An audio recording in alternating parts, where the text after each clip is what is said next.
The following podcast is a presentation of This Is Infamous. Listener discretion is advised.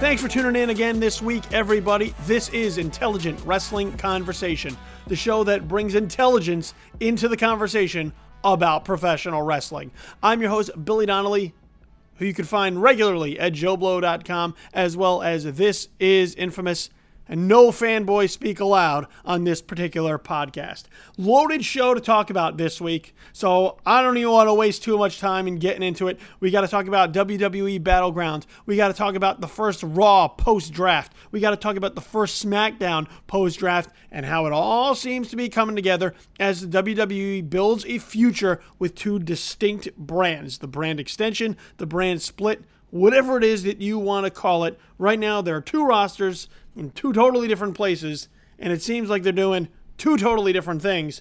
And as a result, we're going to get into that on the show. So with that said, let's get right into Battleground, because I think that's the lead-in to the Raw and SmackDown shows and really the directions those two shows are going to take. Pretty good show. Pretty good pay-per-view. On paper, I thought it was kind of iffy. On paper, I thought, I don't know. Maybe the matches could surprise us, maybe not. But especially with the focus over the past few weeks being on the WWE draft, which we talked at length about last week, I just thought there wasn't a lot of story build heading into Battleground, particularly in the main event. And that's what happens when 1/3 of your triple threat match for the WWE Championship is on suspension and therefore cannot be active in promoting or participating in any sort of story leading into the match. So with a lot of focus being on the draft, it felt like a lot of promotion towards Battleground was left by the wayside. It felt like Battleground for a number of weeks was sort of just an afterthought. And as a result, heading into Battleground, I wasn't that crazy about what the WWE had put together. Now, with that said, some really strong things came out of Battleground. Some really entertaining matches, I thought, came out of Battleground. And that, for me, meant for a pretty entertaining pay-per-view or special event, whatever it is that we still haven't figured out what to call these things, considering that they're no longer on pay-per-view. I guess you still have to pay to watch them with them being on the network, but it's not the traditional pay-per-view model that we have known for years and years and years. Let me get the negatives out of the way of the card first, and then I can get into some of the real positives, okay? Rusev versus Ryder for the U.S. title just felt sort of thrown together. Once again, with Rusev being on Raw and Ryder going over to SmackDown, you sort of have a dead end at the end of this match. And that's what you had for a number of matches. It's sort of a dead end at the end. Where do we go at the end? And I thought Rusev and Ryder was one of those sort of the matches. Surprisingly solid as a match, because Ryder can still go and can suck in an audience to really embrace him and root for him as the underdog. And I think Rusev has been getting better from sort of the dip that he had to take following the undefeated streak, where he is pretty good at selling. He's good at, the building of the match. He's good at shining up his opponent. He's good at selling the comeback. So in that respect, Rusev and Ryder turned out to be a surprisingly solid match. The downside for me is this: it felt like a match that was kind of just thrown together on the card.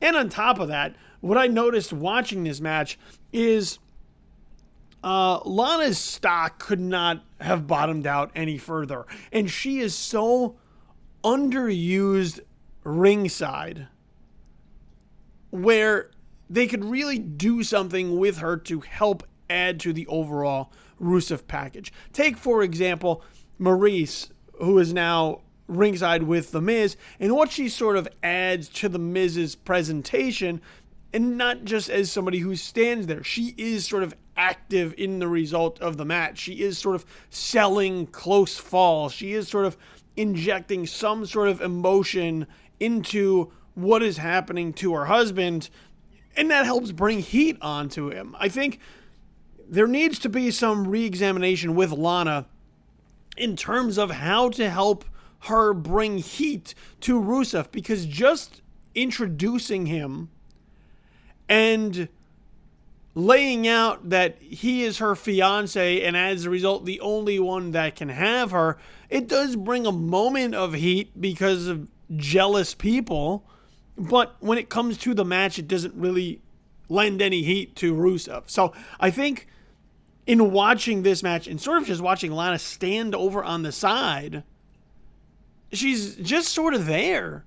And it's sort of a waste because, you know, back when she was sort of helping control him to a degree, I think at least she had a much more active role. Here, she's just kind of there. So I thought, to me, that was one of the downsides that I picked up. Natalya, Becky Lynch, sort of just an okay match. What was a hot crowd up until that point just was not into that match for obvious reasons. Poor Becky Lynch has just lost so much momentum from when she was called up as part of this Divas Revolution. She was really on the rise in NXT when she was called up. I think she was still in the process of building a character. I think she had tremendous in-ring work that she displayed in quick fashion down in NXT once she was given the shot. But I think she's sort of lost on the main roster right now because she never got time to develop a character. And as a result, people don't really know what to make of her. She was thrown into the Divas Revolution. She was sort of the third of everyone. So you had Charlotte, who, of course, at that point had been a previous NXT champion, had been, still is rather, the daughter of the Nature Boy Ric Flair. So there was something to Charlotte. Sasha Banks was somebody who earned a great deal of respect down in NXT. A larger-than-life character, has that it factor that a lot of people point to is in terms of her being a star. A great look, and as a result, Sasha Banks came up and people took notice. And then Becky Lynch came up and was sort of lost. You know, became part of the PBG or PGB or whatever the hell they were calling themselves at the time. And didn't really have an opportunity to stand out. To this point, still hasn't really had an opportunity to stand out. In fact, she's probably one of the only true faces on the main roster, and it seems like her real main character is that everyone to this point has turned on her to one degree or another. So there's been so much lost momentum with poor Becky Lynch. Even with the drafted to SmackDown as the number one woman, but that's also after Raw had taken Charlotte and Sasha Banks. And just the WWE Universe doesn't know what to do with her at this point. So you stick her into a match with Natalya, who once again was gone for a long time, brought back. WWE Universe doesn't quite know what to do with her at this point, and you stick them together into a match, the crowd's going to respond in kind. They don't know what to do with either of these two women. They're not invested in either of them. There's sort of a personal issue storyline that was told once again with Natalya turning on Becky Lynch and wanting to take care of herself from now on, but if you have two characters that the audience isn't invested in, then that turn doesn't really matter. And neither does the match. So the match is just okay, sort of flat. And I thought it was sort of odd to have Becky Lynch, who Daniel Bryan had talked up as who they thought was the best overall woman competitor for them to draft to SmackDown, then tapping out cleanly in her first match post-draft to Natalya. So I wasn't really a fan of that. Also not a fan of The Miz versus Darren Young. Darren Young winning the Battle Royal leading into Battleground to lead to this title opportunity. And I just thought, look, we've seen vignettes with Bob Backlund as the life coach. We've seen vignettes with making Darren Young great again. We also haven't really seen Darren Young in the ring. So once again, you have another match that feels sort of thrown together with no real investment in Darren Young as a persona or a character. So The Miz is great. Maurice is great. Their whole packaging is great. I love The Miz as the Intercontinental Champion. I love keeping that belt on him for a while in order to sort of help build some value and maybe add some depth to the mid-card by creating potential challengers along the way to chase that title. But this was just an odd and awkward match with an odd and awkward finish that involved Bob Backlund and Maurice and a quick referee signal to end the match and no real explanation what the finish was, whether it was a countout or a disqualification or a no contest. No nothing. So you have this match that once again was then set up to sort of divide post-draft, but on paper didn't really do anything.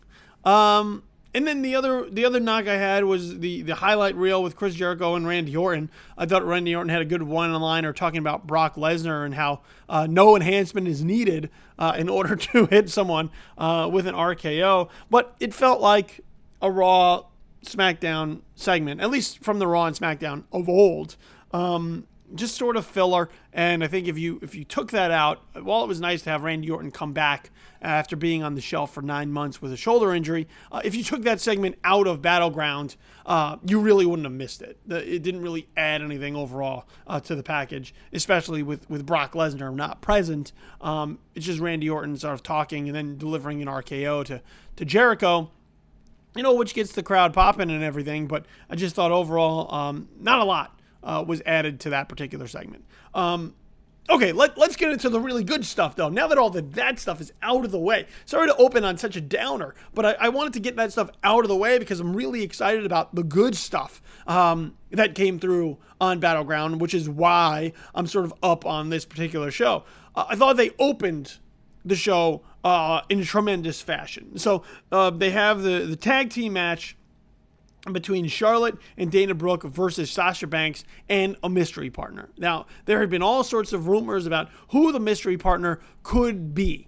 Would it be somebody who had already been drafted, in which case, the WWE's billing of a mystery comes across as sort of underwhelming, which is sort of a problem they've run into as of late, which is when they promote these major announcements, they really wind up being rather tepid and disappointing. So, there were rumors of could it possibly be Bayley getting called up from NXT at this point in time, even though she wasn't drafted. Would that maybe be her path to the main roster? There were rumors of could it possibly be Nikki Bella, where it seemed like she may finally be cleared from her surgery and recovery and maybe on the path to a return to the squared circle. And then, there were some other names thrown around. Could it be somebody like a Trish Stratus? Could it be somebody that they're pulling from nowhere just as sort of a surprise in the moment? And what we wound up with was Bayley. And, as a fan of NXT, a huge fan of NXT, as a big fan of Bayley, having watched Bayley been growing as a talent through her time in WWE developmental into really a bona fide star down there, feeling to some degree bad that she was passed over in the draft for the likes of Nia Jax and Carmella and Alexa Bliss, almost because she's too good and the women's division without her would be in a real bad place, I think. Asuka down there is tremendous, but I think you need something more than her. So right now it's Asuka and Bayley and a lot of everything else. Women's division in NXT is sort of in flux. So I think because Bayley is so good, it actually worked to her detriment heading into the draft and her not being called up. So with that said, seeing Bayley come out at Battleground for this moment to share in with her friend and longtime on-screen rival Sasha Banks, I mean, this is about as feel-good as wrestling gets. Watching her come out in the excitement that the crowd had in knowing who she was, watching the excitement on Sasha Banks' face in seeing her friend get this tremendous opportunity, watching the emotion on Bayley's face in knowing she has been put in this beneficial spot. I genuinely teared up at the emotion of the moment. Sitting on my couch, I got choked up. My eyes got a little bit watery. This is about as touching as wrestling gets.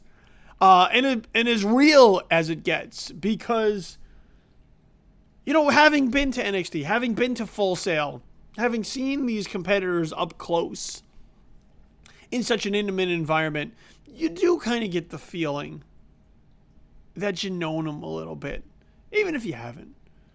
You do kind of get the feeling that you watched them grow up.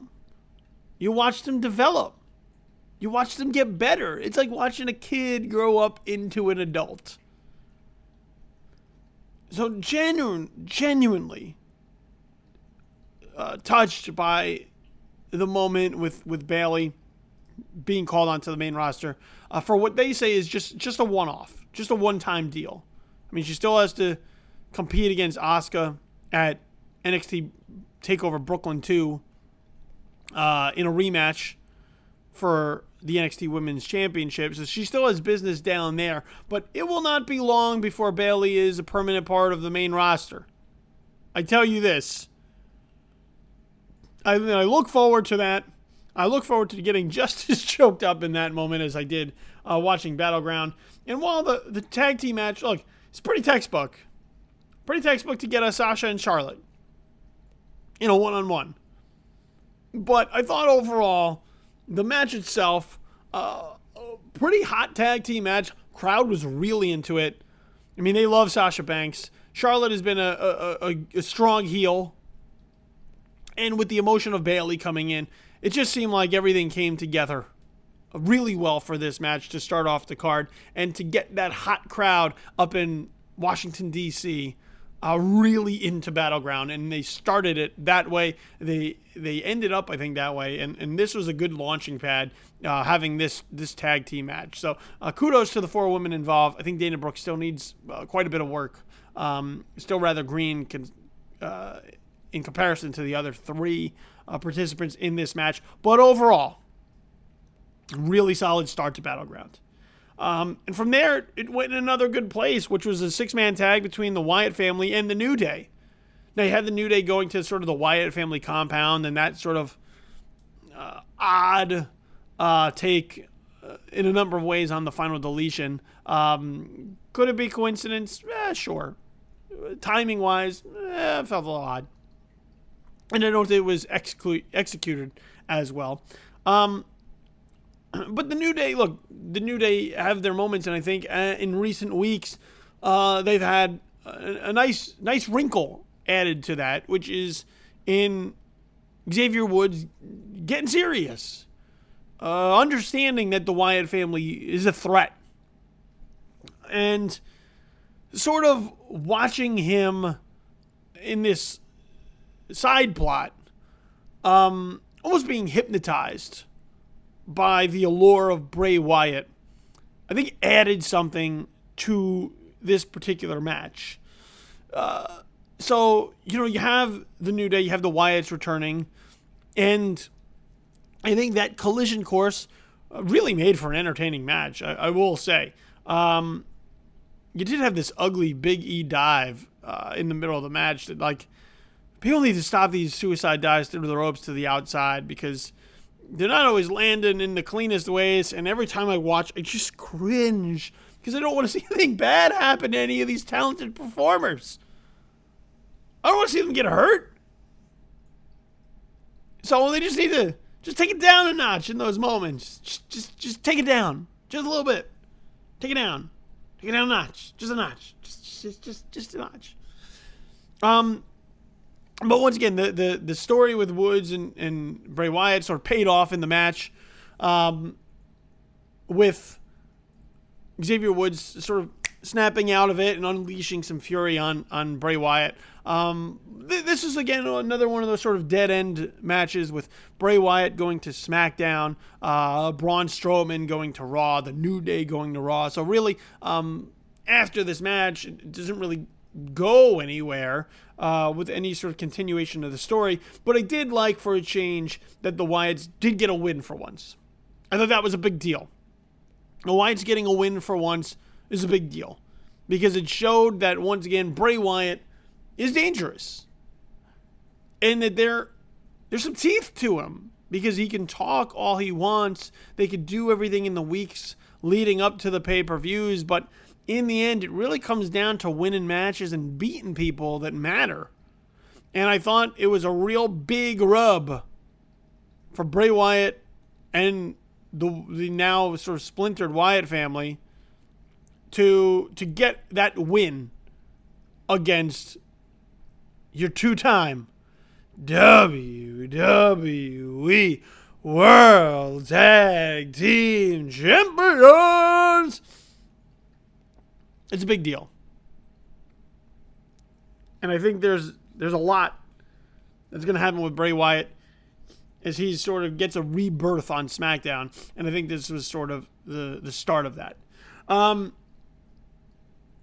Zayn and Kevin Owens. This thing stole the show at Battleground.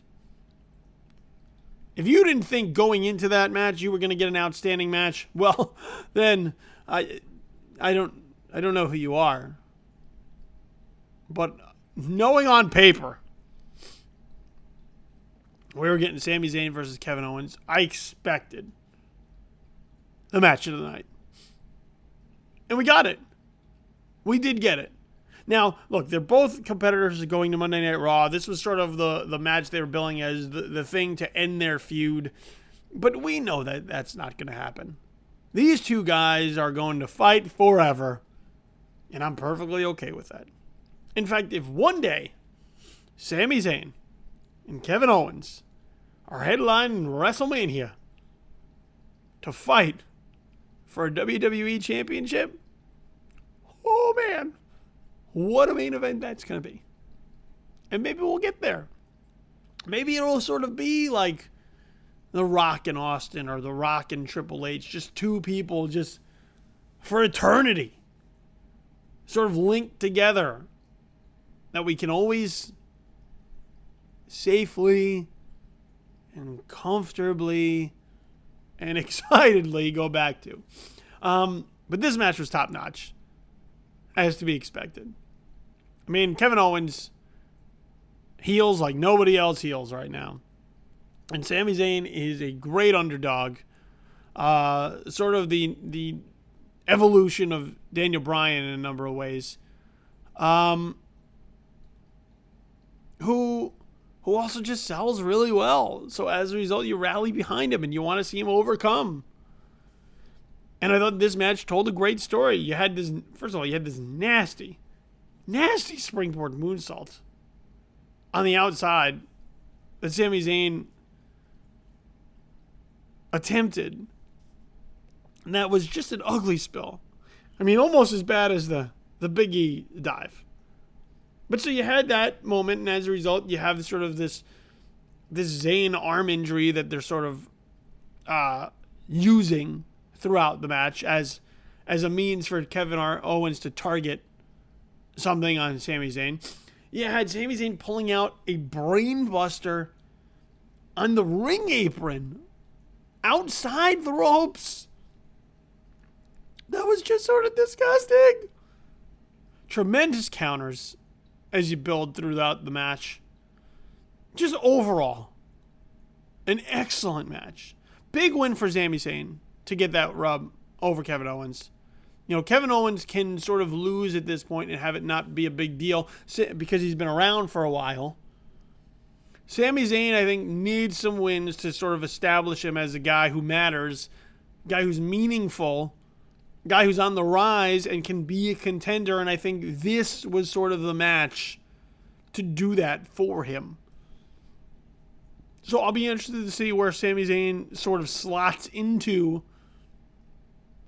the roster for Monday Night Raw now. But you go back and you watch this match.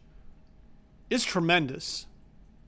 And I thought did a lot towards why I enjoyed Battleground so much. The Club versus John Cena, Enzo Amore, and Big Cass. This was a big deal. This match was a big deal. I know people like to knock John Cena too often, more often than he deserves, for what he brings to the table. But John Cena, no matter how you slice it, is still a main eventer. He's still the franchise of the WWE. He's still a big deal. And to sort of pair him up with Enzo and Big Cass, that's a nice rub for Enzo and Big Cass because it legitimizes them as a tag team that matters. Granted, since they've been called up to NXT, they have seamlessly transitioned to the main roster. Immediately, their act has gotten over with the WWE Universe. The intros, the catchphrases, the interactivity. People love these guys. They're colorful characters. They're larger than life. They have something special to them. And as a result, it's no wonder that people have gravitated towards them. They've taken everything that worked for them in NXT just to the next level. It's the same thing. They haven't really done anything differently other than sort of losing Carmella as part of their packaging. But that's about it.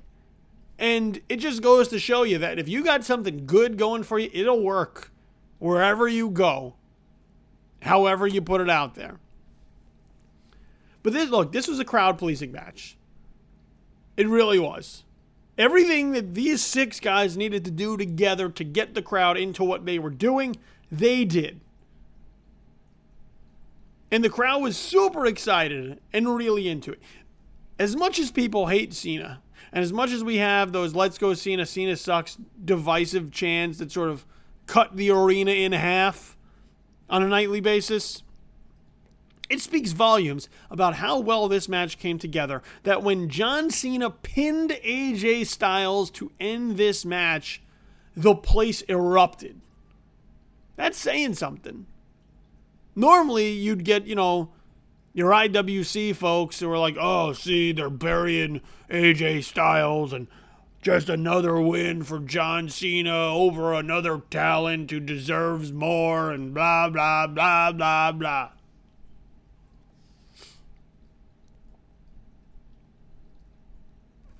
This was really about getting Enzo and Big Cass over in a big way. Especially when you look up and down the match, seeing a lot of sort of heel wins, too. This, I think, sort of balanced it out a little bit. And this was a crowd pleaser. It really was. Send people home happy. And it was just fun. It was a fun match to watch. So between that match, this crowd-pleasing match, and that Zayn and Owens match, I think you had 2 really outstanding matches on the card. And then you had the triple threat match at the end. Dean Ambrose versus Seth Rollins versus Roman Reigns for the WWE Championship. Now, I wasn't crazy about this match. I think it was sort of thrown together with the draft happening. I guess this was sort of their last-ditch effort to get it done now before everybody sort of went to different cards, because it was going to be tough to get all 3 of those guys on the same card or on the same roster. So as it stands now, you have Rollins and Reigns going to Raw. You have Ambrose going to SmackDown. It would have looked bad if they were all 3 on the same roster, because you would have said, who the hell is drafting this? Even though we sort of said that a little bit anyway. But this was basically all 3 members of the Shield coming together and fighting it out to determine who is the best, who is the number one, who was the top dog from the Shield days. Now, I thought it started very slow. Took a while to sort of kick into that next gear. Picked up with some counters along the way. I think towards the end you got a little bit more excitement, but I felt like the match was just sort of missing something. I think they made the right call keeping the belt on Ambrose and sending him to SmackDown with the WWE title. But for me, I thought the match was better than average. Nothing too special, but I thought it did pale in comparison to both six-man tag matches, actually. To the Wyatts versus the New Day, to the Club versus Cena and Enzo and Big Cass, and to Zayn and Owens. So I think the main event is actually only the fourth best match on the card, and even then, it's not a bad match. So you look up and down the card and you look at Battleground, and when your main event is like the fourth best match, and it's still pretty good match, that's nothing to sniff at. So overall, I thought we had some interesting things that came out of Battleground. Really set the table of expectations high for Monday Night Raw. And just an overall good show, an overall good spending of my 3 hours to watch Battleground. So that's sort of my overall review of Battleground. All right, let's get into the next night then with Monday Night Raw, because now we have Raw, we have SmackDown, and we have two distinct shows, two distinct rosters that are both trying to do their own thing. They're supposed to have their own individual feel. They're supposed to be in competition with each other on a number of ways. And I thought Monday Night Raw really started things off with a bang and made things interesting. So number one, you had the announcement of a new title to Monday Night Raw. So the WWE title will be staying on SmackDown, and a new title will be created for Monday Night Raw, specific to that show. So we will be having two titles like we did once upon a time. But this one will not sort of have the heritage and the history that the World Heavyweight Championship had back in the day, with sort of the big gold belt that everyone loves, that I have hanging on my wall right in front of me. This is going to be the WWE Universal Championship. So they're going to start from scratch. They're going to have a brand new belt. They're going to have their own legacy to carry forward. And I think in a number of ways that makes that sort of interesting. Now, in order to figure out who is crowned the championship, the champion, Seth Rollins sort of got a pass, and he's going to go on to SummerSlam as the number one contender, having been the number one draft pick and sort of a pet project of Stephanie McMahon in a number of ways. But right away, you got some excitement on Monday Night Raw. So you had the announcement of two fatal four-way matches that were going to take place on Monday Night Raw, with the 8 participants being Sami Zayn, Sheamus, Chris Jericho, Cesaro, Roman Reigns, Rusev, Kevin Owens, and the debuting Finn Balor. And the winner of each of those two matches would then square off in the main event to face each other for the right to meet Seth Rollins at SummerSlam for the new WWE Universal Championship. Now, it seems sort of complicated when I lay it out like that, but it's pretty simple. Winner of one four-way meets the winner of the other four-way. The winner of that match faces Seth Rollins at SummerSlam for the new belt. And you had two really exciting matches. So right out of the gate, you had Cesaro, Owens. Who else was it? I think it was Rusev. Hold on, I think I wrote it incorrectly. Yeah, Cesaro, Owens, Rusev, and Finn Balor in the first match. And this was a long match. For all the talk that SmackDown is going to sort of be the wrestling show, there was a lot of wrestling on Monday Night Raw. And I'm not talking quick instances. We had a couple of sort of quicker matches. But I'm talking really good, high quality, lengthy wrestling matches.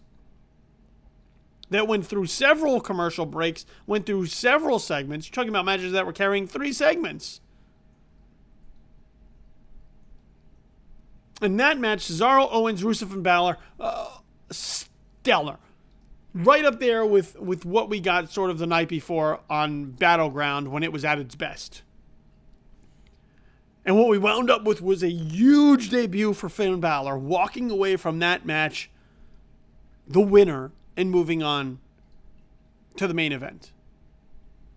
Now, I'll talk a little bit about that in just a few moments. Let me get into the other match, which was then Sheamus, Sami Zayn, Roman Reigns, and Kevin Owens. That's incorrect. Sheamus, Sami Zayn. Why do I have Owens written down in my notes like a ton of times? I think Jericho was in that match. I'm trying. Sorry, I got that incorrect. My I think autocorrect really just ruined my notes. Either way, whoever was in that match, slightly less compelling than the first one. I think it's because you had some talent that wasn't as strong in ring as the previous 4. I mean, obviously Sami Zayn is incredible, but I think it did not have the athletic lore of the first match. So slightly less compelling. Roman Reigns walks away the winner, and sort of sets up a match in the main event with Finn Balor. Now, look, you walk into sort of this main event and you have Finn Balor versus Roman Reigns, and you say to yourself, well, this is really it. Like, this is going to speak volumes about the future direction of Monday Night Raw. I mean, you could not lay out the case more clearly. On one side, you have Roman Reigns, who is sort of, he's been the guy for a couple of years now. Fans haven't wholly embraced him. Been pushing him as a babyface, and it hasn't quite gotten over the way that Vince McMahon and the WWE creative team has wanted it to. So if he goes on to SummerSlam to challenge Seth Rollins, it sort of just feels like the same old. It doesn't feel like a new era at all. It feels like what we've already had, just wrapped up in a different sort of packaging. Maybe a fresh coat of paint and a nice new bow, but it's the same insides. And then on the other side, you have Finn Balor, who represents sort of a new direction, doing something fresh, doing something different. Not relying on the same old, not relying on the familiar. And in the end, when Raw was over, it was Finn Balor who was chosen to stand victorious and to go to SummerSlam in Brooklyn at the Barclays Center and challenge for the new WWE Universal Championship against Seth Rollins. That's a big deal. And when I've been watching some of the conversation online, with the fanboys who've already turned on Finn Balor. Finn Balor was the golden boy coming up. Oh, when's Finn Balor coming to the main roster? Oh, I can't wait till Finn Balor gets called to the main roster. Oh, it's going to be awesome when Finn Balor's on the main roster. Oh, I hope they take their time with Finn Balor on the main roster. And then Finn Balor gets called to the main roster, gets put in this spot, and they go, I don't know if they should be pushing him so quickly. Look, here's the deal with Finn Balor in this spot at SummerSlam. The WWE is betting big on Finn Balor. They're doubling down on Finn Balor. They see money in Finn Balor. They see potential in Finn Balor. They see something fresh and new with Finn Balor. And making him the number 3 overall draft pick for Raw, ahead of tons of guys already on the main roster. That's a big deal. Having him defeat Roman Reigns, who they've invested a lot of time, money, and effort into, is a big deal. Setting him into one of the co-main events of SummerSlam, that's a big deal.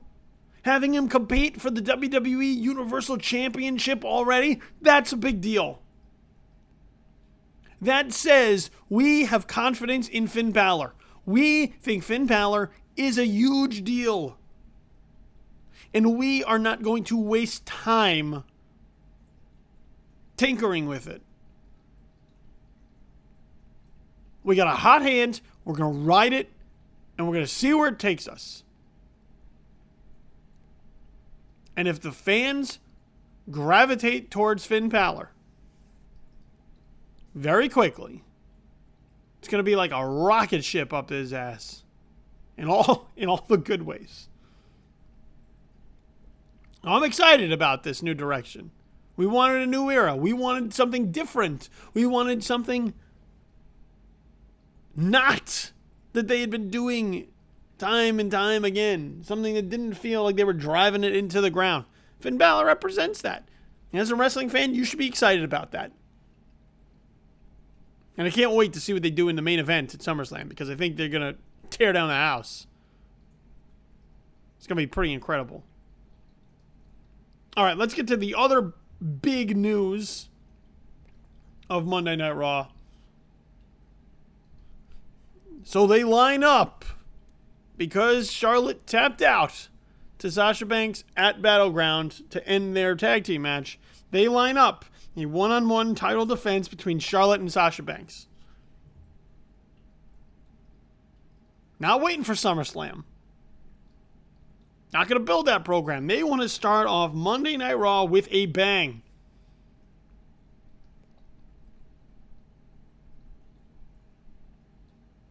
And as to be expected, when you put Sasha Banks and Charlotte in the ring together and you give them time, they're going to do some pretty incredible things. Absolutely incredible match on Monday Night Raw. And let me just specify, and this isn't in an insulting way at all. This is as a compliment. This is an incredible women's wrestling match. Remember why the Divas Revolution was started to begin with? Was because there were complaints that the women were not getting a chance to do what they do well on television. That they were getting matches that lasted a minute and a half, 2 minutes, 4 minutes, quick in, quick out, 10 women matches, just to shove as many women on the card as they possibly could. And here, not only did Monday Night Raw in the WWE Universe get a taste of what NXT is like every week with this particular match, they got a full surfing of what women's wrestling is all about. Of what those of us who have watched Sasha Banks and Charlotte and Becky Lynch and Bayley and Asuka, what all of that has been all about. What we have been ranting and raving about for years now, that women's wrestling is all about. That it's not about eye candy. That it's not about just having good-looking women on the card. That it's about taking those women, tapping into their athletic talent, and letting them do something fantastic.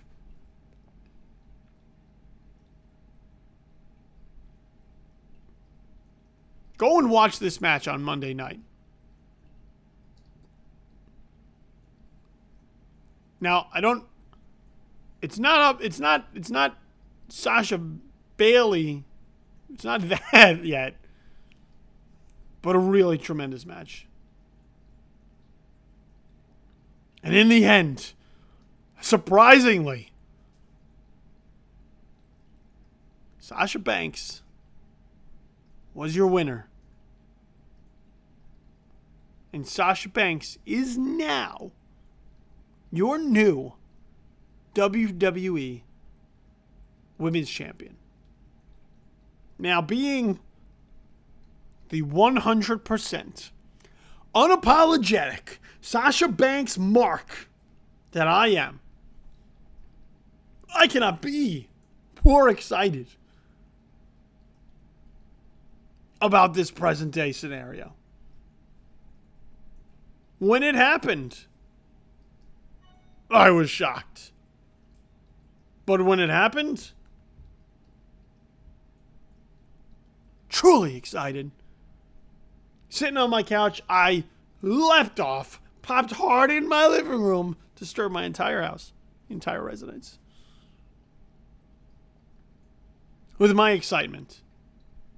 And once again, as real as wrestling gets, to feel the emotion of the moment as Sasha Banks sort of lived her dream, got to realize her dream of being the WWE Women's Champion, to capture it in Pittsburgh on Monday Night Raw in such a grand fashion, during such an incredible match with Charlotte.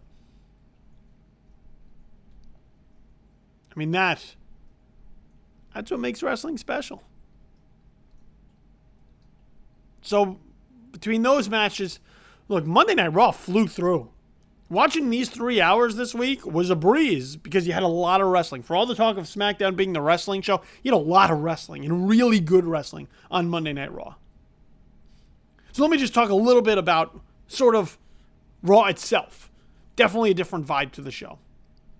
Some different camera work, a lot of handheld stuff, a lot of crane work to give you some different angles of just the regular stationary hard camera perspective of the ring. So I think that sort of added a nice touch to it.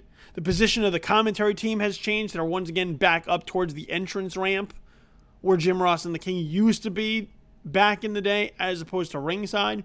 And that sort of also gives some new opportunity for them to be on camera with the ring behind them, the crowd behind them, doing some stand-ups. I thought that was kind of cool. Corey Graves is a welcome addition to the commentary team. I have never heard Michael Cole be this alive on a show than I did on this particular Monday night.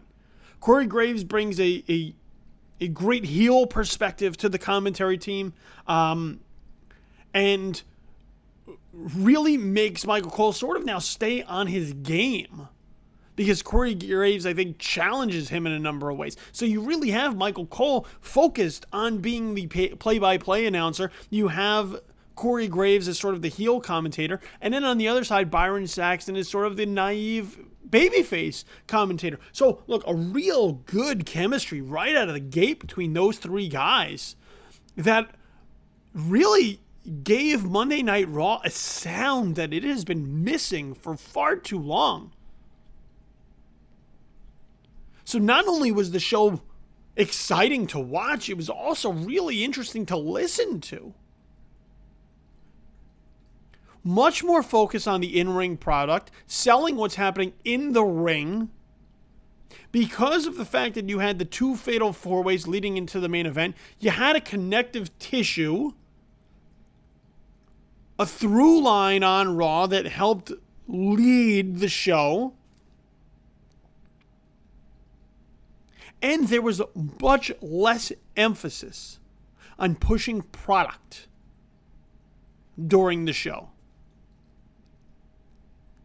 So you take all of that together, and you had a really good Monday Night Raw.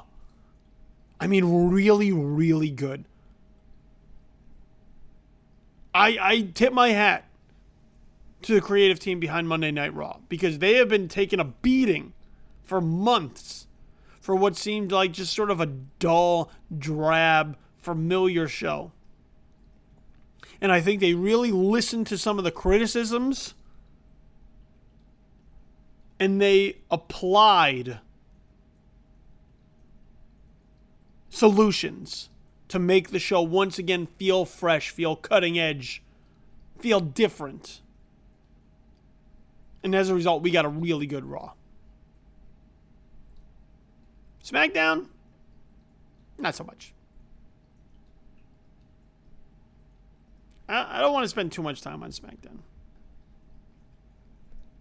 because this is the first time I watched SmackDown in a while.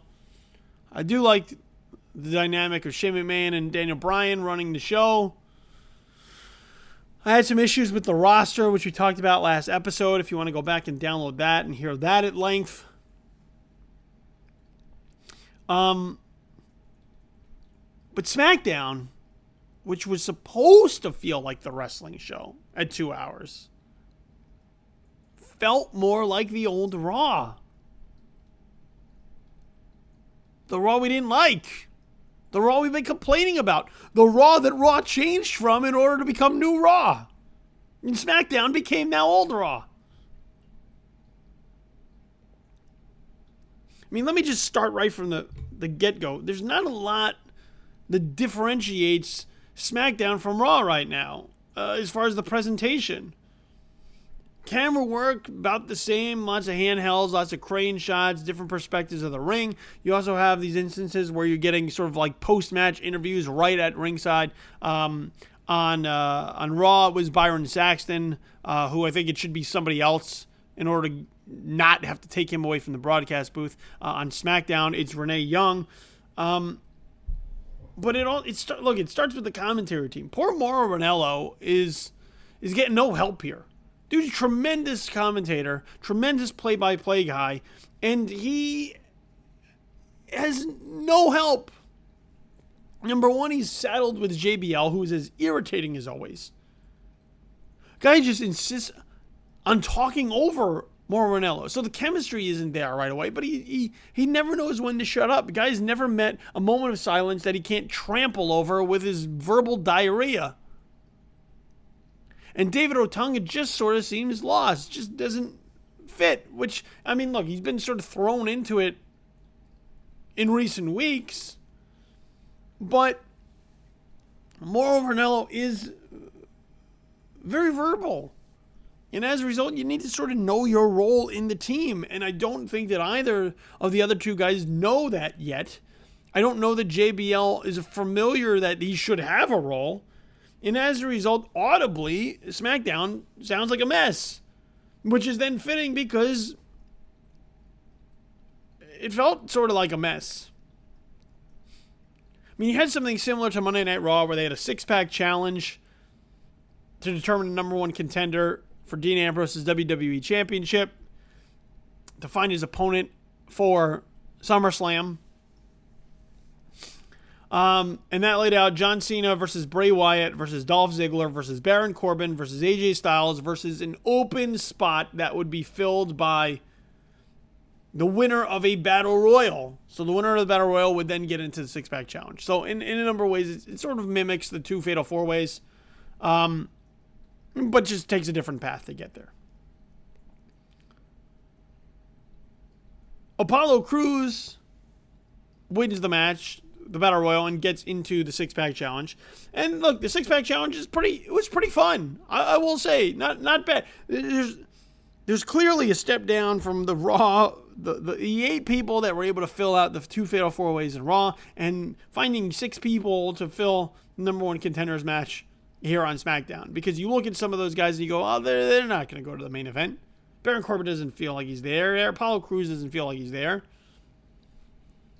Bray Wyatt's still trying to get back to feeling like he's there. So the match works hard to try and once again reestablish a lot of tarnished guys. You know, Apollo Crews is not established. He needs some work, and because he was given up on, it seemed very quickly in Raw, he needs some work to get back up. Baron Corbin's been a guy who's been sort of relegated to the pre-show, so he needs some work to sort of rebuild his stock, having come up. Dolph Ziggler for certain. You know, John Cena's fine. AJ Styles is fine, but you got a lot of guys, sort of wounded animals. You need to nurse them back to health and make them strong again. And with that said, I was absolutely shocked. Legitimately shocked that the decision was made to give the win to Dolph Ziggler and put Dolph Ziggler in one of the co-main events for SummerSlam. I'm not saying he doesn't deserve it. Dolph Ziggler's paid his dues. Dolph Ziggler has been through some shit in the WWE and has kept a smile on his face every step of the way. Dolph Ziggler has worked hard to do everything that has been asked of him. I think Dolph Ziggler is a tremendous worker. I think Dolph Ziggler sells incredibly well. I think Dolph Ziggler has been criminally underused.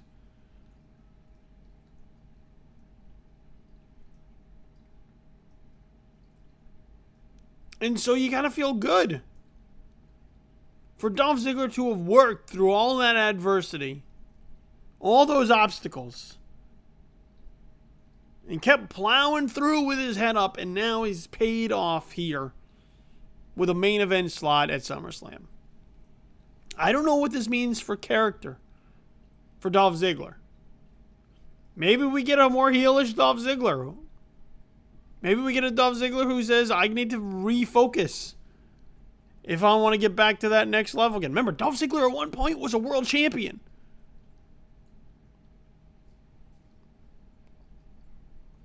And I'm interested to see the story they're going to tell or build to SummerSlam with between Ambrose and Ziggler. But you got to feel good for Ziggler in that moment. So in that respect, I can at least look at SmackDown and say, oh, once again, trying to do something different. They didn't go, back to the well with John Cena. They tried to do something that lets people know SmackDown's unpredictable. SmackDown could be full of surprises. So make sure you tune in every Tuesday night because you never know what's going to happen. That's something that Raw had been missing. That's an element that I like them bringing to SmackDown. Then you had a Randy Orton versus The Miz match that I don't think really helped The Miz or build value in the IC title. Sort of an extended Miz TV segment that felt very much like the highlight reel from the night before. Natalya versus Becky Lynch in a rematch. And then really sort of this clusterfuck, this rush segment that just introduced all the women of SmackDown at one point and then did nothing with them. So Alexa Bliss comes out and introduces herself and then she's interrupted. Then Naomi comes out and she announces her return and she's interrupted. Then Carmella comes out and she's introduced and she's interrupted. Then Ava Marie comes out and she's introduced and then we go to commercial. So it was just let's take all the women of SmackDown, throw them into one segment, but do nothing with them. And it just pales in comparison to what we saw on Raw with the women, on Battleground with the women. And look, I understand you only got 2 hours. You got a lot of wheels in motion. You got a lot of things you got to try and get in those 8 segments. But that's why your show needs to be on point. SmackDown is tighter. You got to trim the fat. Every segment's got to count for something. And I just thought there was a lot of wastefulness on this episode of SmackDown. In addition, we didn't even get American Alpha. American Alpha was announced to debut next week. We have to wait till next week to see American Alpha? Why not give me them right now? If Finn Balor could come out in a big way on Monday Night Raw, why can't American Alpha, who should be debuting in a big way on SmackDown, why wouldn't they get a pretty good start on the first live SmackDown that we know everybody is watching? So, look, after the strong Monday Night Raw and after the strong Battleground, SmackDown really felt like a disappointment. I was really let down by what they chose to do with SmackDown.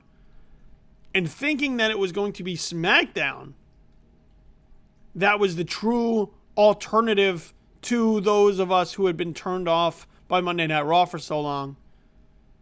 I'm kind of floored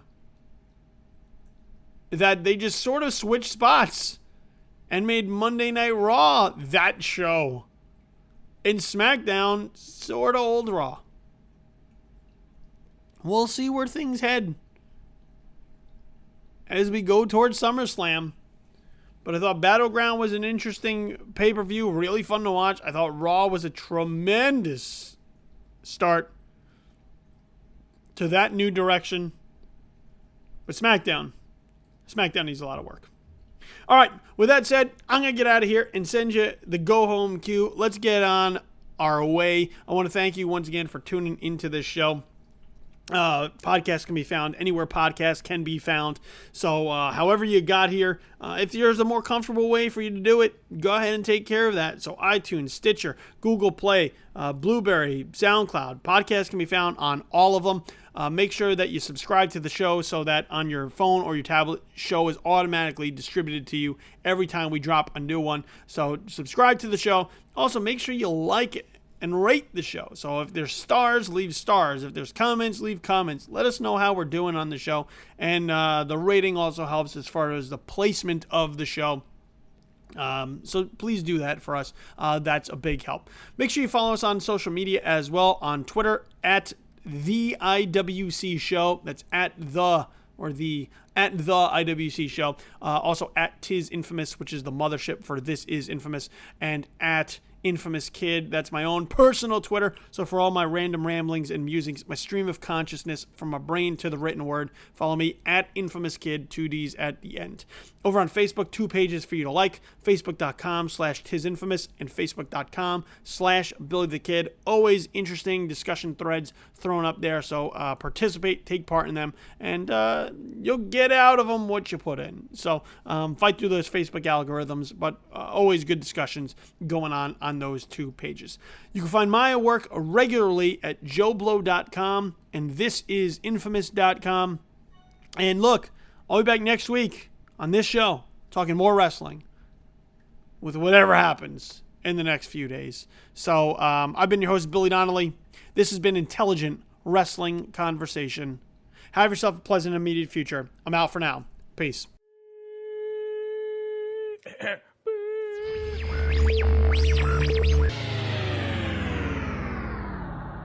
Intelligent Wrestling Conversation has been a podcast presentation of This Is Infamous.